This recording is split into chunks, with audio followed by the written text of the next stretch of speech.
L'homme a toujours été habité par une quête de vérité, et c'est auprès d'un maître qualifié qu'il peut trouver cette connaissance. Un maître qui non seulement maîtrise les Écritures, mais parle depuis son expérience personnelle.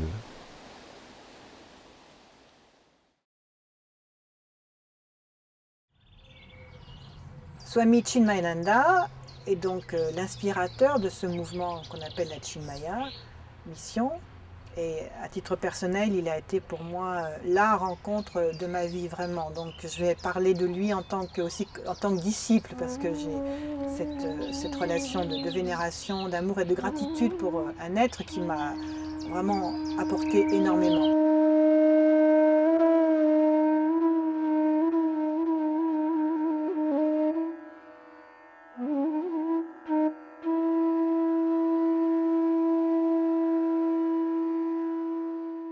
Donc c'est quelqu'un qui vient du Kerala, qui est né en 1916, d'une famille assez aisée. Donc il a suivi le parcours un peu classique d'un jeune homme, disons, de famille assez aisée, mais en même temps très pieuse, très religieuse.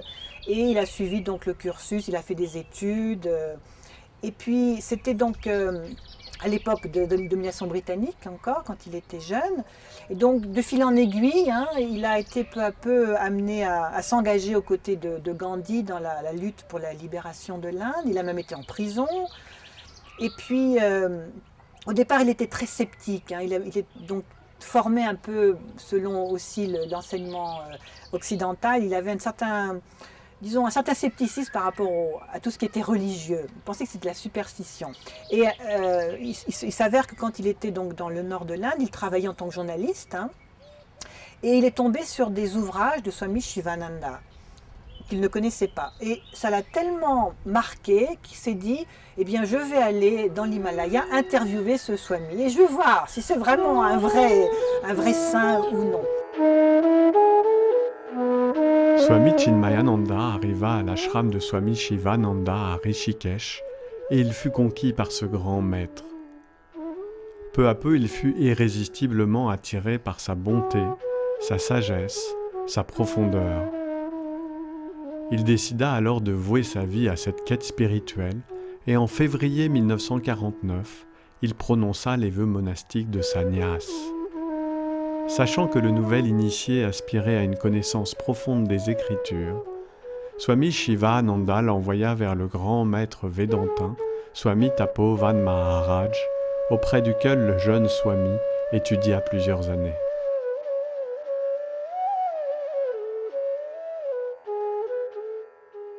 Son maître lui a donné sa bénédiction, donc il est parti, il a parcouru l'Inde et il a commencé en 1951 dans un petit temple à Pune, hein, dans le Maharashtra, à enseigner. Et au début, il a eu 5 personnes, hein, peut-être dont même là, il racontait un petit peu en riant, il y avait 5 personnes au début, donc peut-être la personne qui possédait le micro et le tapis où il était assis. Donc mettons 4 personnes qui l'écoutaient. Et puis peu à peu, le dynamisme, la sincérité, la force de conviction qui émanait de ce jeune Swami a peu à peu attiré des foules. Et après, il a été connu pour un grand commentateur des textes, avec vraiment un niveau spirituel très élevé.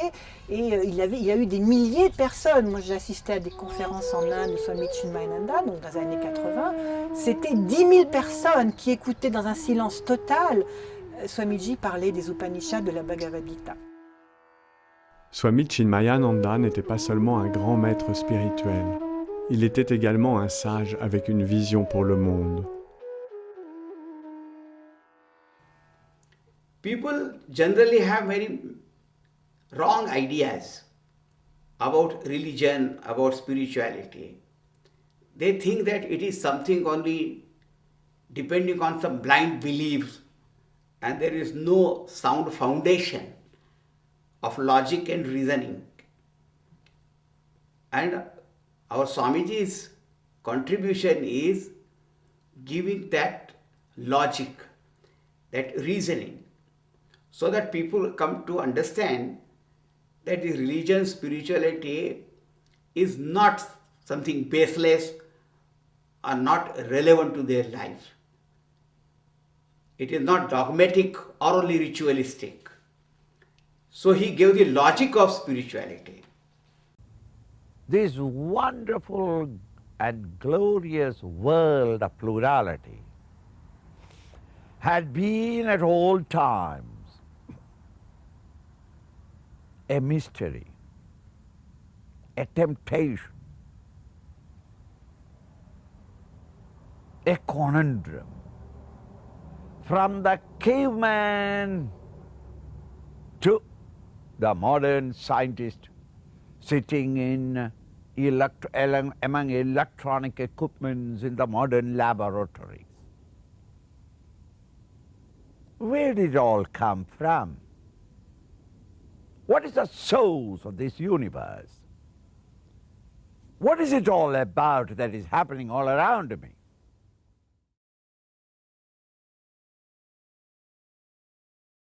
La Chinmaya Mission, en général, est un mouvement qui est international. Il a démarré en Inde en 1951. Il a été créé par des élèves de Swami Chinmayananda, donc sous son inspiration. Et puis peu à peu, Swami Chinmayananda donc, a été invité dans d'autres pays, surtout par des Indiens, ce qu'on appelle la diaspora indienne. Et comme ça, de fil en aiguille, il y a eu des centres qui se sont développés en fait, dans le monde entier.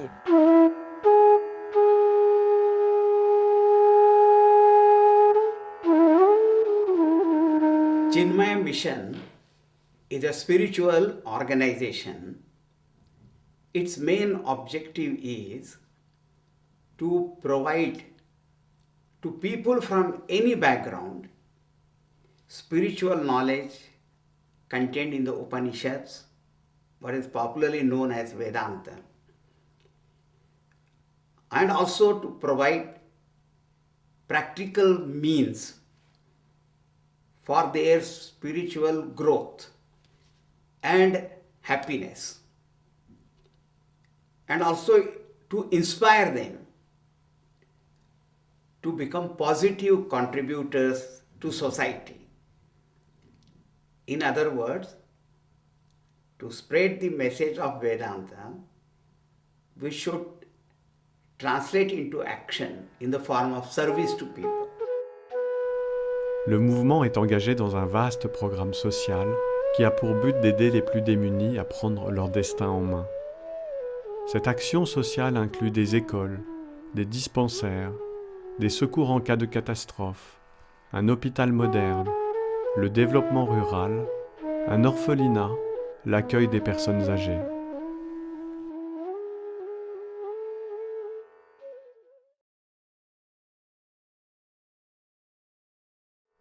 À l'invitation de Swami Chinmayananda, Swamini Umananda partit étudier en Inde à Mumbai en 1989. Elle suivit le cycle de formation monastique rigoureux de 2 ans, qui est une spécificité de la Chinmaya Mission et qui comporte une étude systématique des écritures, du Vedanta, du sanskrit et du chant védique. À l'issue de ces études, Swami Chinmayananda lui demanda de transmettre en France l'enseignement reçu. Et ainsi la Chinmaya Mission France fut créée en 1992 par Swamini Umananda et un petit groupe de personnes inspirées par le maître. La Chinmaya Mission France a depuis 2004 ses propres locaux qui se trouvent dans le 11e arrondissement. Et donc c'est vraiment devenu notre lieu et toutes nos activités hebdomadaires, quelquefois des séminaires, se passent là.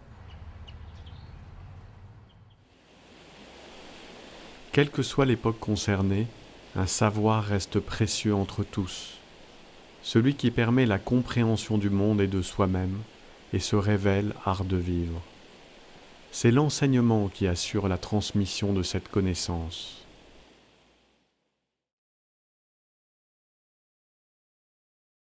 Ce qu'on appelle la non-dualité, qui est la vision que l'univers est un, qu'il y a une unité dans notre vie, dans l'être, et entre nous et l'univers, c'est une intuition universelle, puisque par exemple tous les mystiques arrivent à cette découverte un jour ou l'autre, les poètes, les artistes, ils ont l'intuition aussi quelquefois de l'unique. Mais en Inde, vraiment, il y a eu une philosophie très raffinée qui a été élaborée, qu'on appelle la non-dualité Vedanta. Et donc notre objectif, c'est de faire mieux connaître cette philosophie en France par des activités, d'enseignement et des publications. Et c'est effectivement un texte très vénéré en Inde. D'abord parce que, peut-être la première chose, c'est parce qu'en fait c'est un texte où le Seigneur parle directement, ce qui n'est pas courant. Les écritures sacrées en général, c'est toujours un récit de la parole de Dieu. Là, dans la Bhagavad Gita, c'est le Seigneur Krishna qui parle directement. Les écritures de l'Inde forment un vaste ensemble comprenant les Védas, la Bhagavad Gita ou des épopées comme le Mahabharata ou le Ramayana. Ce sont des textes très anciens, certains remontant même à plusieurs millénaires avant notre ère selon les érudits indiens. Et c'est dans une partie des Védas appelée Upanishad que se trouve la pensée non dualiste de l'Inde exposée sous la forme d'un système philosophique par le grand sage Adi Shankara qui vécut vers le 8e, 9e siècle de notre ère. Cette philosophie est appelée Vedanta, ou plus précisément Advaita Vedanta, ou encore non-dualité. Située dans cette tradition, la Chinmaya Mission transmet ce message en Inde, dans de nombreux pays à travers le monde, et en particulier en France. The specific method that is adopted by Chinmaya Mission is the study of the Upanishads, study of the Bhagavad Gita. Every individual must do it. And after listening to these talks, they must form study classes, group discussions, so that whatever they have heard, they reflect on that. Then they meditate on it. Enfin, vous l'avez dit plusieurs fois, c'était la libération, l'aide à la libération durable des désirs. Et je trouvais d'exister toujours, de connaître tout et d'être pleinement heureux. À chaque fois que vous le dites, je me dis, ce serait tellement idéal. C'est possible. Cette pensée de la non-dualité, Advaita Vedanta, c'est vraiment quelque chose qui peut apporter beaucoup à l'Occident. D'abord parce que c'est une vision très large, il n'y a pas de vision plus large que de dire tout est un. Et puis c'est vraiment une vision pertinente parce qu'encore une fois, je le répète, elle s'accompagne de méthodes pratiques, de techniques très éprouvées au cours des siècles par lesquelles on peut transformer notre esprit, transformer tout notre être et vivre vraiment en harmonie. I am the self. To try to feel deeply at that level that you are the self. So there are not two persons, there is one person, you, means the self, who for some reason function from an intermediate level, which is the I. Et en Occident, qui a atteint un niveau très élevé de prospérité au cours de ces années, peut-être qu'il est temps maintenant de redécouvrir vraiment quelque chose qui est du domaine de l'intériorité, de la joie intérieure, de cette paix intérieure que les gens ne trouvent pas. On voit bien autour de nous, même s'ils sont riches, qu'ils ont beaucoup d'objets, de la richesse, etc. Ça ne suffit pas. Juste soyez conscient de votre propre corps. Voyagez mentalement à l'intérieur. Suivez la voie qui vous guide dans ce voyage vers la détente.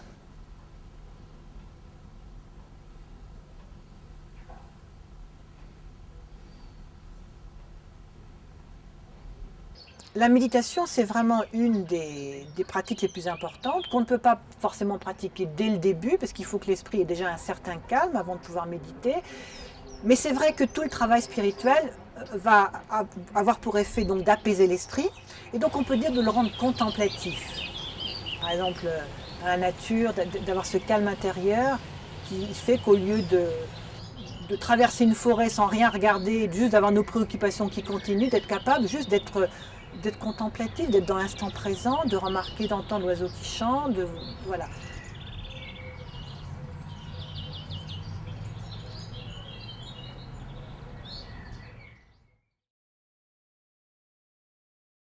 C'est grâce à Swami Chinmayananda que j'ai pu justement lire la Bhagavad Gita parce que sa traduction et ses commentaires, pour la première fois, m'ont fait comprendre que c'était un livre qui me concernait directement. C'était pas une histoire qui s'était passée il y a des milliers d'années entre Arjuna et Lord Krishna sur un champ de bataille et qui ne me concernait pas du tout. Dans la philosophie de l'Inde, le but de la philosophie, c'est l'expérience intérieure. En Inde, et moi c'est une des choses qui m'a le plus marquée quand j'ai commencé à rentrer en contact avec cette culture, c'est que la philosophie en Inde n'est pas une spéculation théorique, n'est pas un jeu de l'esprit, n'est pas juste une affaire de jongler avec des concepts. La philosophie, ça a vraiment pour but de permettre à un être humain de trouver la sagesse et donc le bonheur. Donc le but de la philosophie est essentiellement pratique. And there are many different ways actually where it can be practiced. And I can share just one or two as an example to illustrate ways in which it can be practiced.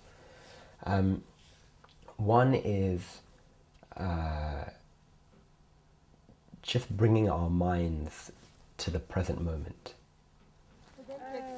Somebody from a different, more in Winyan than in Mauritius, because Winyan was for some time dominated by. La spiritualité en essence, c'est vivre notre vie de tous les jours, mais avec une perspective différente, plus large. I can say that it expands my vision of life, that I have become more tolerant, I could become even more tolerant, that it enables me to be more detached about the small worries of life. Yes, Swarena Sandhayet Yogam. Yogam Sandhayet. Sandhayet means one should establish. Yoga, union. Means one should absorb his mind in the self. That's called establishing the union. Anyone who gains the knowledge of Vedanta and also practices in life, what that person gains is total freedom from his or her dependence on the external world of objects to be fulfilled, to be happy, to be complete. C'est qui m'a apporté une paix intérieure, une distanciation vis-à-vis des événements, un recul, une autre façon de vivre. Chinmaya Mission forms the core of what I do. I mean, I go to work, I have a family, but to me the center of my life is the study and the service that I can give back to the acharyas and to the gurus. L'amour est tout. L'amour avec un grand A, c'est le synonyme de l'unité avec un grand U. C'est-à-dire, qu'est-ce que c'est que l'amour? C'est en fait sentir en l'autre, par exemple, quelque chose de commun. On peut définir l'amour comme cela dans les relations humaines. Quand on aime quelqu'un, on se reconnaît dans cette personne, ou on reconnaît quelque chose dans cette personne qui nous est propre, qui nous est proche. Donc quand on est dans l'unité, c'est-à-dire on se sent un avec le tout, on peut définir l'unité comme un état d'amour parfait avec l'univers, avec les autres. Ainsi, le chemin spirituel que propose cette voie de la non-dualité Vedanta est une transformation véritable de l'être, alliant à la fois élargissement de la vision et ouverture du cœur. La vision de l'unité éveille l'amour pour tous les êtres et s'exprime par la compréhension, la compassion et le service au monde.